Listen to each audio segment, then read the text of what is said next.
नमस्कार दोस्तों, मैं हूं शिखा जायसवाल। सुप्रीम कोर्ट में आज वीवीपैट से जुड़े मामले में सुनवाई हुई। इस दौरान कोर्ट ने चुनाव आयोग से कहा कि चुनावी प्रक्रिया में पवित्रता होनी चाहिए। कोर्ट ने चुनाव आयोग से स्वतंत्र और निष्पक्ष चुनाव सुनिश्चित करने के लिए अपनाए गए कदमों के बारे में विस्तार से बताने को कहा। न्यायमूर्ति संजीव खन्ना और जस्टिस दीपांकर दत्ता की पीठ ने कहा कि ये एक चुनावी प्रक्रिया है, इसमें पवित्रता होनी चाहिए। किसी को भी ये आशंका नहीं होनी चाहिए कि जो कुछ संभावनाएं बनती हैं वो नहीं किया जा रहा। वीवीपैट के साथ डाले गए वोटों के वेरिफिकेशन की मांग वाली याचिकाओं पर सुनवाई कर रही सुप्रीम कोर्ट की बेंच के सामने मौजूद ईसीआई अधिकारी ने ईवीएम और वीवीपैट की कार्यप्रणाली के बारे में बताया। इससे पहले सुप्रीम कोर्ट ने मंगलवार को ईवीएम की आलोचना करने वालों की कड़ी निंदा की थी। कोर्ट ने कहा था कि देश में चुनाव कराना एक बड़ी चुनौती है, ऐसे में हमें सिस्टम को पीछे की तरफ नहीं ले जाना चाहिए। सुप्रीम कोर्ट ने अपनी टिप्पणी में उस समय का भी जिक्र किया जब बैलेट पेपर से चुनाव होते थे और बैलेट बॉक्सेस ही लूट ली जाती थी।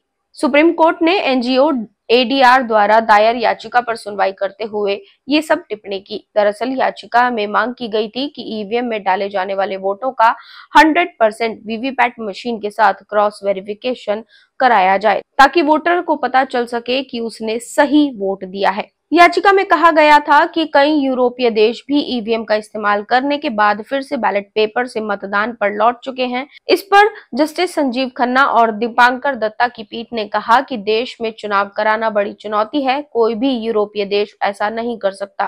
पीठ ने कहा कि आप जर्मनी की बात कर रहे हैं, लेकिन वहां की जनसंख्या क्या है? अकेले बंगाल में ही जर्मनी से ज्यादा जनसंख्या है।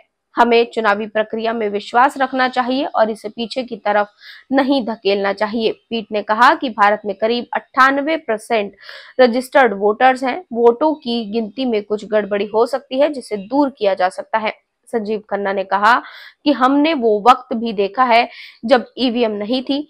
हमें ये बताने की जरूरत नहीं है कि उस वक्त क्या होता था। उन्होंने कहा कि किसी प्रक्रिया में इंसान के दखल से समस्या होती है और पक्षपात होने की आशंका होती है, लेकिन मशीनें बिना किसी इंसानी दखल के सही तरीके से काम करती हैं।